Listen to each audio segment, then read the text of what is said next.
warahmatullahi wabarakatuh. Perkenalkan, nama saya Nazwa Khalisa dengan NIM 2410125220006 dari Program Studi Pendidikan Guru Sekolah Dasar Universitas Lambung Mangkurat Angkatan 2024. Pada kesempatan kali ini, saya akan menjelaskan mengenai peta, atlas, dan juga globe. Yang pertama akan saya jelaskan adalah mengenai peta. Peta adalah gambar atau gambaran dari suatu tempat di permukaan bumi yang dibuat di atas kertas maupun layar. Peta bisa menunjukkan berbagai hal, seperti kota, gunung, sungai, jalan, dan juga lautan. Peta membantu kita untuk mengetahui di mana suatu tempat berada tanpa harus pergi ke sana. Bayangkan peta itu seperti miniatur dunia yang bisa kita lihat dari atas. Misalnya, jika kalian ingin tahu di mana letak rumah seseorang atau rumah kalian sendiri dibandingkan dengan sekolah, maka kalian bisa melihat peta untuk menemukan jalannya. Peta juga digunakan oleh orang-orang yang bepergian agar mereka tidak tersesat. Peta sendiri terdiri dari banyak jenis, dan yang biasanya digunakan dalam kehidupan sehari-hari adalah yang pertama, peta topografi, yaitu peta yang menunjukkan bentuk dari permukaan bumi seperti gunung, lembah, dan juga dataran tinggi. Biasanya, peta ini digunakan oleh para pendaki gunung, insinyur, serta perencana pembangunan. Yang kedua, peta tematik, yaitu peta yang menampilkan suatu informasi khusus berdasarkan tema tertentu. Peta ini terbagi lagi menjadi beberapa jenis, seperti peta cuaca yang menunjukkan kondisi iklim dan suhu dari berbagai daerah maupun wilayah, peta kepadatan penduduk yang menggambarkan jumlah penduduk di suatu wilayah tertentu, serta peta transportasi yang menunjukkan sebuah jalan raya, jalur kereta api, dan rute-rute dari transportasi umum lainnya. Yang ketiga, peta politik. Peta ini menampilkan batas dari suatu wilayah seperti negara, provinsi, dan juga kota. Biasanya peta ini digunakan dalam pembelajaran geografi ataupun pemerintahan. Yang keempat, ada peta digital. Seiring berkembangnya teknologi pada zaman sekarang, tidak menutup kemungkinan akan adanya kecanggihan alat-alat lainnya, seperti peta digital ini. Peta digital dapat diakses melalui perangkat seperti handphone dan komputer, misalnya seperti aplikasi sekarang Google Maps atau GPS yang tentunya sangat berguna sebagai navigasi dan perjalanan. Yang kelima, peta pariwisata. Walaupun terdengar asing, biasanya peta ini menunjukkan suatu tempat wisata, hotel, restoran, dan juga lokasi penting lainnya untuk membantu para wisatawan. Yang keenam, ada peta dunia. Peta yang menampilkan seluruh wilayah bumi dengan skala kecil, pada umumnya digunakan untuk referensi global. Nah, melalui jenis-jenis peta tadi, kita dapat mengetahui nih bahwa peta tentunya memiliki unsur-unsur sebagai komponen penting yang harus ada agar dapat dengan mudah untuk dibaca dan dipahami. Yang pertama, judul peta yang menunjukkan isi atau tema dari peta tersebut. Misalnya, peta Indonesia atau peta kepadatan penduduk Kalimantan Selatan. Yang kedua, skala peta menunjukkan perbandingan antara jarak di peta dengan jarak sebenarnya di dunia. Contohnya, skala 1 berbanding 100.000 yang berarti 1 cm di peta mewakili 100.000 cm atau 1 km di dunia nyata. Yang ketiga, legenda peta, yaitu suatu keterangan yang menjelaskan mengenai simbol atau tanda yang digunakan dalam peta. Misalnya, warna biru itu untuk air seperti sungai dan laut, warna hijau untuk dataran rendah, warna kuning untuk dataran tinggi atau perbukitan, warna coklat untuk wilayah pegunungan, dan apabila semakin coklat, maka semakin tinggi wilayah tersebut. Warna putih untuk gunung es atau puncak gunung yang sangat tinggi. Dan ada warna merah untuk jalan raya, batas wilayah, dan kota-kota besar, serta warna hitam untuk objek buatan manusia seperti bangunan dan juga rel kereta api. Yang keempat, simbol peta digunakan untuk mewakili objek di dunia nyata seperti simbol garis yang menerangkan suatu jalan, sungai, dan rel kereta api. Simbol titik yang menerangkan kota, gunung, dan bandara. Simbol area yang menerangkan hutan, danau, dan pegunungan. Serta simbol rumah yang menerangkan suatu pemukiman. Yang kelima, ada arah atau orientasi peta. Pada umumnya terdapat tanda panah dengan macam-macam huruf di tiap ujungnya. Contoh, huruf U yang berarti utara dan mengarah ke atas atau ke bagian atas peta, huruf S yang berarti selatan dan berlawanan dengan arah utara serta biasanya berada di bawah peta, huruf T yang berarti timur biasanya berada di sebelah kanan peta, dan huruf B yang berarti barat berarti di sebelah kiri peta. Arah-arah ini dapat membantu pembaca peta dalam memahami posisi, lokasi yang ditampilkan.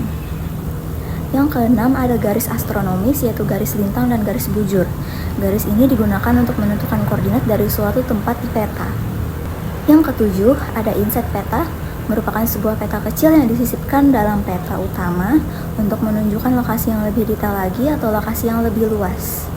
Yang kedelapan ada sumber dan tahun pembuatan peta, yaitu memuat informasi mengenai pembuat peta dan kapan peta tersebut dibuat. Hal ini sangat penting agar kita mengetahui apakah peta tersebut masih akurat dan sesuai dengan kondisi terbaru saat ini. Nah, sekarang kita masuk ke pembahasan yang kedua, yaitu atlas. Kalian pasti sudah nggak asing kan dengan yang namanya atlas? Biasanya yang sering kita jumpai itu adalah buku atlas. Jadi, atlas adalah sebuah buku yang berisi banyak peta, dan peta-peta tersebut biasanya menggambarkan berbagai tempat yang ada di dunia. Bayangkan jika kalian ingin mengetahui letak negara tertentu, seperti Korea Selatan atau Swiss, atau juga kalian ingin tahu di mana letak sungai besar seperti sungai Amazon. Nah, atlas adalah alat yang tepat untuk membantu dalam menemukan informasi tersebut. Dalam atlas, kalian dapat melihat peta yang menggambarkan seluruh dunia, benua-benua besar, bahkan negara-negara kecil yang ada di seluruh dunia. Jadi, atlas adalah buku yang sangat berguna jika kita ingin belajar mengenai geografi dan juga mengenal dunia. Atlas biasanya berisi banyak peta-peta yang berkaitan dengan dunia. Terdapat peta yang menunjukkan suatu benua dan membagi dunia menjadi beberapa bagian, seperti benua Asia, Afrika, Eropa, Amerika, dan Australia. Dengan melihat peta tersebut, kalian dapat mengetahui di mana letak suatu negara atau kota yang dicari. Misalnya, jika kalian ingin tahu di mana negara Indonesia berada, kalian dapat membuka peta Asia yang berada di dalam atlas dan menemukan negara Indonesia di sana. Selain itu, atlas juga biasanya memiliki peta yang lebih spesifik atau lebih rinci, seperti peta negara atau peta kota. Peta negara akan menunjukkan nama-nama negara yang ada di suatu benua, dan peta kota akan menunjukkan jalan-jalan di kota tertentu. Misalnya, jika kalian ingin pergi ke Banjarmasin, kalian dapat membuka peta kota Banjarmasin di dalam atlas tersebut, kemudian melihat jalan-jalan serta tempat-tempat penting dan bersejarah yang terdapat di sana. Beberapa atlas tentunya juga menyajikan beberapa hal unik, seperti contohnya 7 keajaiban dunia. Contoh dari keajaiban dunia tersebut yaitu seperti Taj Mahal dan Great Wall of China atau tembok besar Cina. Sama halnya dengan peta, atlas tentunya juga memiliki beberapa unsur, yaitu yang pertama, judul atlas. Merupakan bagian pertama dari atlas untuk memberitahu kita mengenai tema atau fokus dari atlas tersebut. Judul ini juga dapat mencakup informasi mengenai isi atlas, seperti mengenai atlas dunia, atlas sejarah, atau atlas geografi. Yang kedua, peta, yang merupakan unsur utama dalam atlas, karena atlas pada dasarnya adalah kumpulan dari peta-peta, sehingga yang namanya peta maupun atlas itu tidaklah berbeda. Setiap peta menggambarkan suatu wilayah atau topik tertentu, seperti peta dunia, peta negara, peta benua, peta kota, peta topografi, peta jalan, dan lain sebagainya. Yang ketiga, legenda, merupakan sebuah kunci peta yang menjelaskan mengenai simbol atau warna yang digunakan. Hal ini dapat membantu para pembaca dalam memahami arti dari berbagai tanda, seperti simbol untuk kota, jalan, gunung, sungai, atau perbatasan negara. Yang keempat, skala. Sama halnya dengan peta, yaitu skala merupakan perbandingan antara jarak yang ada di peta dengan jarak sebenarnya di dunia nyata. Yang kelima, indeks, merupakan sebuah daftar alfabetis tempat atau lokasi yang terdapat dalam atlas tersebut. Hal ini agar memudahkan para pembaca untuk menemukan tempat tertentu dalam atlas, seperti kota, negara, atau tempat geografis lainnya. Biasanya, indeks ini juga dilengkapi dengan koordinat halaman peta untuk lokasi tersebut. Yang keenam, kompas atau arah. Sama halnya juga dengan unsur peta, yaitu alat yang menunjukkan arah seperti utara, selatan, timur, dan barat. Yang ketujuh, ada garis lintang dan bujur. Yang ke-8 ada inset. Yang kesembilan ada sumber dan tahun pembuatan, sama halnya dengan yang ada di peta tadi. Yang ke-10 ada mengenai data atau informasi tambahan. Pada umumnya, atlas selalu dilengkapi dengan informasi tambahan yang dapat berguna untuk kita, seperti statistik populasi, informasi iklim, data ekonomi, dan juga sejarah dari suatu daerah. Hal ini dapat memberikan gambaran yang lebih lengkap mengenai topik yang dibahas dalam atlas tersebut. Yang ke-11 yaitu memuat halaman pendahuluan. Beberapa atlas dilengkapi dengan bagian pendahuluan. Gunanya adalah untuk memberikan penjelasan mengenai cara dalam membaca peta, penjelasan tentang simbol, skala, serta tujuan atau ruang lingkup dari atlas tersebut. Dan yang ke-12 ada gambar atau foto-foto. Peta tentu memiliki gambar atau foto, begitu juga dengan atlas yang memiliki gambar, foto, atau ilustrasi untuk mendukung informasi yang disajikan, seperti foto-foto tempat wisata, pemandangan alam, atau sejarah dari suatu daerah tertentu. Jadi guys, atlas itu adalah buku yang tidak hanya berisi peta-peta mengenai tempat yang berada di dunia, tetapi juga memuat informasi yang dapat membantu kita untuk memahami lebih banyak mengenai bumi dan bagaimana tempat tersebut saling berhubungan satu sama lain.